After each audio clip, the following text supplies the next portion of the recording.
Hi, my name is Jim Feldman, and I am the Nowist. So you may ask yourself, what is a Nowist?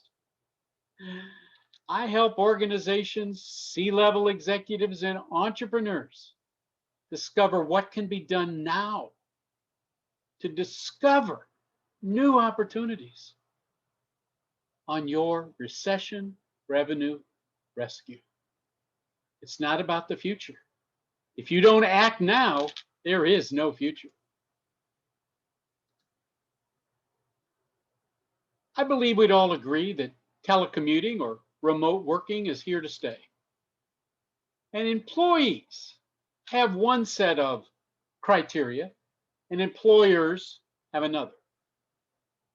So employees, if they're going to think like an entrepreneur, should offer insights. After all, they are at the center of gravity, whereas they say the rubber meets the road. I understand that many employees do not want to be entrepreneurs or owners, but they become valuable to that entrepreneur, in this case you, because they have learned how to maintain a competitive edge. They've learned how to be stealth in understanding the competitive threats, and they listen to the customer for those needs that can, in fact, turn into opportunities and revenue producers for the entrepreneur. The entrepreneur, on the other hand, must recognize that the employee is its most appreciating asset and often not appreciated at all. It's my belief that you should always reward your employees.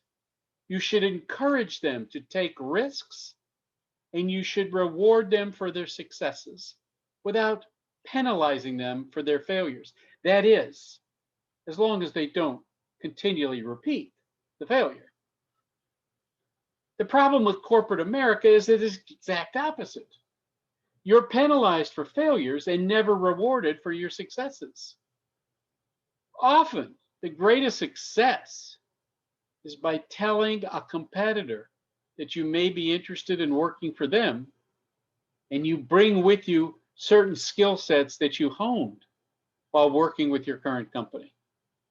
As an employer, that is the worst employee situation, and you can avoid it by recognizing them as an appreciating asset. Look, the moment you accept responsibility, you gain power. It's that simple. 90% of the people in the world today think entrepreneurial, and entrepreneurials are mindsets. They're not. They are risk takers. They have become fed up with the fact that they are not being rewarded, not being recognized. Mary Kay often tells the story of how she started Mary Kay. She was working for Stanley Products. And she was the #1 salesperson, and they gave her a fishing rod. She said, "I don't fish." They said, "That's what we got." And from that point forward, Mary Kay said, "I'm going to create a company built around empowering women and giving them those rewards, both physical, mental, and financial, that show how important they are." Pink Cadillacs, fur coats, diamonds, many items, tangible, visible success symbols. Think about what you've done in your business and what you could be doing instead to reward and recognize your employees, because their ROI is important to your ROI. Everybody measures success with dollars. So we know that the seas of, call it commerce, call it business, are very rough these days. We know that we have to ride them to get to the shore. But I promise you, there will be more millionaires, more billionaires that come out of this pandemic than in the history of the world. The playing field has been leveled. Do you want to be an employee? Do you want to be an entrepreneur? If you look at this chart and you briefly look at the difference between the employee and the entrepreneur, you see what I would refer to as obvious comments, obvious distinctions. But for many, they're not recognized. For many, the difference between an employee and entrepreneur is either a huge cavern or almost an indistinguishable line. The employee that thinks like an entrepreneur is the goal of every entrepreneur. You want to attract. You want to be magnetized. You want to pull them in just like a magnet pulls in a piece of metal. If you are not attracting your employees to achieve more, to work harder because they know they will be recognized and rewarded. Remember when we talked about the ability to think through these objectives? They're called SMART goals. And a SMART goal is really quite simple. Let me walk you through it. Number one, SMART goals are specific. Number two, they're achievable. They're measurable. They're realistic. And they are timely. They are paying attention to what's going on in the world. You want to have the ability to leverage technology and to work harder, but smarter at the same time. Entrepreneurs have a vision. They have a mission. They have clarity. And that's what we're going to discuss in our workshops and our work together to achieve those goals. There's deliverables and there's tactics. There's strategic planning and there's tactical execution. I distinguish those very simply. Strategy or strategic thinking is above the neck, and tactics is below. It's what carries them out. Look at these. There's nothing new here. There's nothing earth-shaking. This is really uncommon common sense.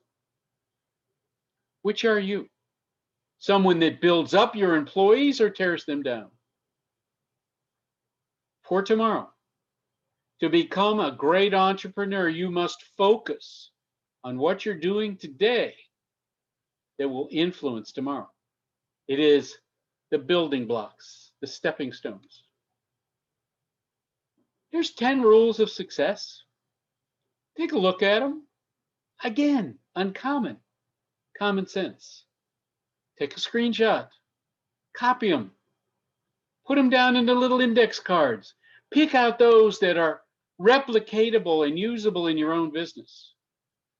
The difference between being an employee and an entrepreneur may be as simple as these 10 steps. And from my standpoint, I'd like you to prioritize. I'd like you to prioritize everything. Listen to a podcast. Learn. Read. Develop new skills. Think about what you've accomplished during the pandemic.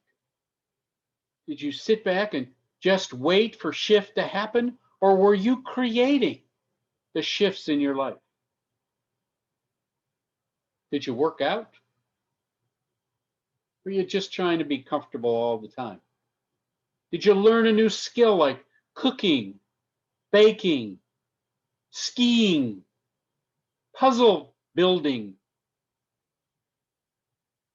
Take learning over pleasure and prioritize your goals, because those goals are going to become the foundation of who and what you become as we emerge from the pandemic. Formal versus informal, sure, we all know the difference. I often think that my formal education was tempered and utilized in my informal education. I learned how to take what I learned in a book and apply it in the real world.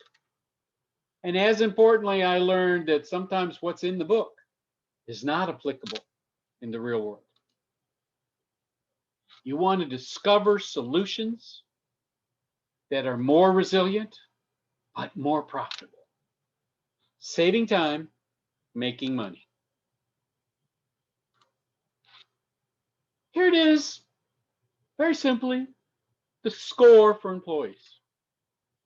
They focus on salary often.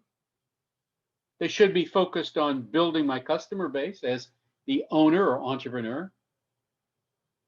They want to know about the operational issues. They want to get measurable results, and they want to get experience. It's not so different than the entrepreneur. Entrepreneurs want to improve. They have a score. Sales, customers, operations, results, experience. Think about it. They're not at cross purposes. They are, in fact, intertwined. Entrepreneurship is a state of mind. It's a can-do attitude. It's the ability to have a vision where others are not looking, and the ability to come up with uncommon common sense. If you want to ensure that shift happens, take our courses with a grain of salt, meaning the course is designed to add a little spice, enhance the flavors. Too much salt ruins the meal. A little bit brings everything up. So these courses are your granular steps to success. I look forward to working with you. You can contact me anytime. Stay safe and ensure that shift happens.